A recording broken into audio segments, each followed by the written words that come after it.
Uy, ano to? Envelope? TECNO Slim. Sabi nila, this is the world's slimmest na 3D curve na AI phone. Tingnan nga natin. Tanggalin muna natin. Ay, lumabas. Oops. Ito na. Uy, nipis nga. Grabe guys, ang nipis na itong phone na ito. Tara, pag-usapan natin.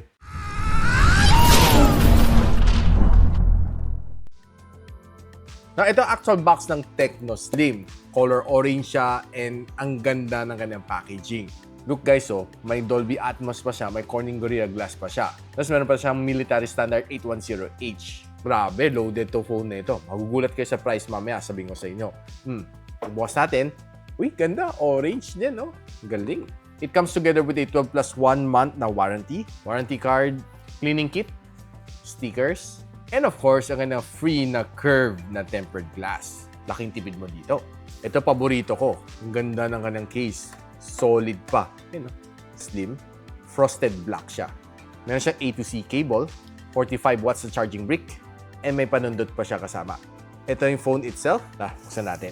Dalagang ang nipis ng phone na ito at 5.93mm. This is the world's thinnest na curved screen na phone. But of course, pag pinagtabi mo siya side by side with the iPhone Air, hindi naman sila masyadong halatado ang kanyang kapal. Mas manipis siya kasi flat screen siya. This is a curved display. And mind you guys, nung tinabi ko to sa mga credit cards ko, this is just worth 5 pieces ng aking credit card. Ganon siya kanipis tong phone na ito. Feel ko pag hinawakan ko, so parang wala akong hawak dito sa aking kamay, no? Parang ang nipis, medyo naninibago ko, no, sa kanyang kapal. Kaya medyo mas sanay ako sa mga 6 point something millimeter, 6.8, 6.9. Ito talagang, it's a game changer para sa akin. Ang nipis niya talaga. Promise guys, pag nahawakan nito, mas sabi nyo, grabe guys, ang nipis. And mind you, pag pinagtabi mo ang kanyang camera bump with the iPhone Air, di hamang mas manipis dito kay TECNO Slim. By the way guys, itong TECNO Slim na may 8 plus 8 gigs of RAM and 256 GB storage is priced at $9,499. But sa October 8 to October 10, sa kanyang Shopee and TikTok na first sale, this would be lowered to $7,999 guys. Sobrang mura. And here's another kicker. From October 8 to October 31 sa mga selected offline store, this would get a 20% off, dropping the price to $7,599. Grabe, oh my God guys, sobrang mura. $7,599 para dito sa sobrang slim na phone na ito. Aba, hindi ka talo. Eh kung gusto mo malaman kung saan pwede mabili ito, I'll post everything on the description box below or just simply click yung shopping link na lilitaw bigla sa inyong screen. Gamitin nyo ng mga links na binibigay ko dahil those are official and iwas tayo paligoy-ligoy dahil ang daming scammer magpapasko na. And for every single purchase nitong phone na ito, guys, it comes together with a TECNO collaborated with TM and Honor of Kings na SIM card, which includes free exclusive data para sa mga naglalaro ng Honor of Kings for a limited period only. Kung gusto mo makita ang full spec na phone na ito, eto na.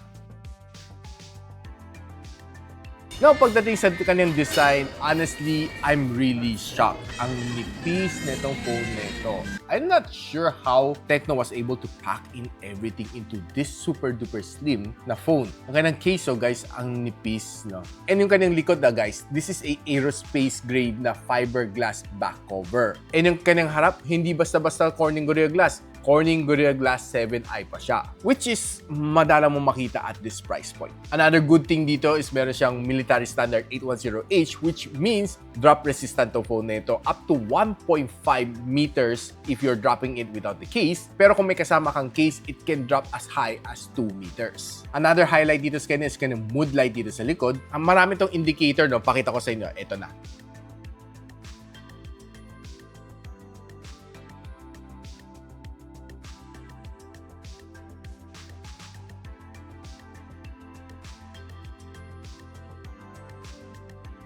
Ang daming meaning ng kanyang mood light, no? Hindi siya nagkakalayo sa glyph interface ng nating phone. For every single pattern, meron siyang meaning. And by the way guys, hindi basta-basta any processor ang nilagay ni TECNO dito. This comes together with a MediaTek Helio G200. I know it's a upgraded na G99 for the third time, but hear me out. Kasi itong phone na ito is very budget-friendly and sobrang nipis niya. Pero having a G200 for me is a perfect choice. Hindi naman to build for gaming. This is for more of the casual user na gusto sobrang nipis ang yung phone, na very fashionable. Walang problema ang G200. Multitasking, wala kang maging problema dito. Lahat ng task na bigyan mo sa kanya, kaya mabukas ka ng mga 5-6 na windows dito na sabay-sabay, kayang-kaya naman niya i-handle. Halos 600,000 points na nakuha ko dito sa Antutu Benchmark version 11, and here are the other benchmark kung gusto niyo makita.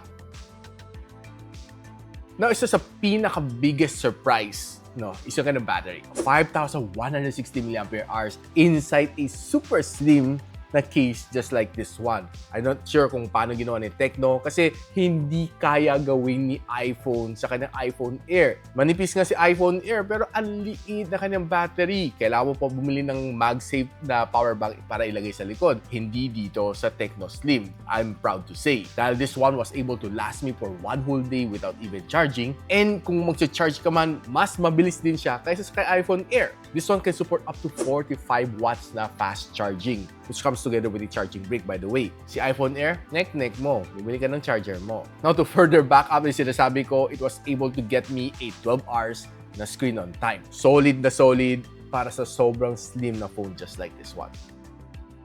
Another thing na sobra ako natuwa is yung kanyang display. Curved AMOLED display na siya with a 144Hz pa na screen refresh rate. It can display up to 1.5K na videos and perfect to for social media consumption. I've tried browsing dito on several of my social media sites, Facebook, TikTok, Instagram, wala kang maging problema dito. Smooth naman siya. Kung nanonood naman ako ng videos dito while on the go, okay din naman siya dahil it was able to feed me what I need, a good display.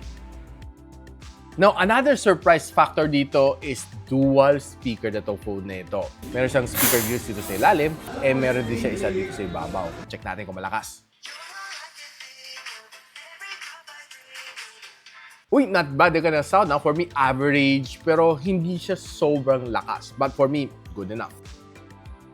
So alam ko naman, G200 kaya naman maglaro ng mga games, but I just limit to 2 games, Honor of Kings and Call of Duty Mobile. Both of these games was able to give me a good gaming experience, lalo na pagdating kay Honor of Kings. Smooth naman siya. It was able to give me a smooth na 60 FPS. Well, halos consistent naman siya. Nung nag-drop lang siya, nasa 57 lang naman siya. And yung control was okay. Wala kang maging problema. The sounds, medyo mabibitin ka lang, pero I would suggest that you just simply use your favorite TWS para to compromise. And pagdating naman sa Call of Duty Mobile, equally said, it was able to get me a 60 FPS na frame rate and almost consistent naman siya. Halos bumababa lang siya ng 1 to 2 FPS. Hindi naman siya malaking drop, no? And the touch response was also okay. Ang pinakamainit na inabot ng both games is just around nasa 37 degrees Celsius, which is for me quite cool. So since this phone is so slim, kamusta naman ang kanyang camera? Alam naman natin, sobrang nipis nito, no? So most likely yung kanyang camera sensor hindi ganun kalakihan. And this one comes together with a 50MP na main camera sensor and a 13MP na front-facing camera. Both can shoot you up to 2K and 30. Check this out. Now guys, tinaman natin some shots na nakuha natin from the TECNO Slim. And taking some outdoor shot, pansin ko, no, medyo darker ang approach niya sa mga greens, no? Normally, pag nakita mo on the other camera shots ko, medyo mas brighter green kunti. Pero ito, pansin ko, medyo mas darker siya. Siguro yung attack na dito, pansin ko, no, pati mga ibang shots ko, yung mga greens, no, seems to be a little bit darker than usual. But there are times naman na maganda naman kanyang pagka-green on some of these shots naman nakuha natin. Okay naman siya pang post sa Facebook, sa Instagram, walang problema. Kapag pinansin mo naman itong rock shot na ito, talagang makita mo there's a lot of details naman sa kanya. Taking a look at some of the other shots naman nakuha natin from the outdoor, mukhang okay naman. Gusto ko itong color orange nito, no? Perfect ka ng color, almost the same sa nakita ko with my naked eye. Mabilis mag-focus, mabilis mag-snap in ng photos dito sa kanyang camera. Kahit yung small detail like this one, maganda rin naman siyang tingnan, no? Itong kanyang mga camera shots, no? And tinry ko naman gamitin na kanyang zoom. This is a normal shot and this is a 2x zoom shot. Looking still okay pag hindi mo Zoom, itong picture na ito. Now, one thing na gusto ko dito sa photo na ito, pag tinignan mo, no, parang very simple shot siya. Pero tinignan mo yung sky niya, yung mga cloud, maganda yung details na na-capture niya. Pati itong figure na ito, no, hindi siya kasing rusty ng kuha ng ibang mga cameras. If you're trying to take some sunset shot, mukhang okay naman siya. Looking good naman. Kung nilaro mo na siya on indoor, you'll be able to get some nice shots naman. Pag pinansin mo ng mga signages na ito, okay naman. Wala mo nakitang color spill. Pati ito, no, okay din naman siya. If you're trying to take some subject shot, mukhang okay din naman siya. You will see a good background blur. Pag tingin mo ng mga tong beans na ito, sobrang labo na niya, no? Mapapansin mo. Pag hindi mo siya zoom, mukhang okay, no? Pag once zoom mo siya, makapansin mo siya na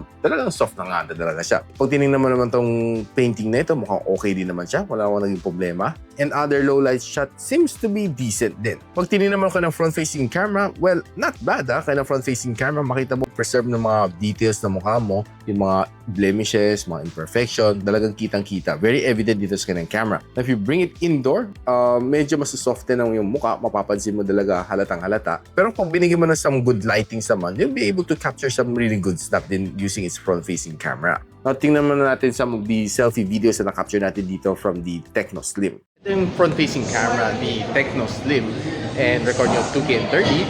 Well, honestly, not bad. It's just a little bit grainy. Pero overall, sabi ko siya, a bit stable naman. Not bad. And ito naman sa kanyang rear camera.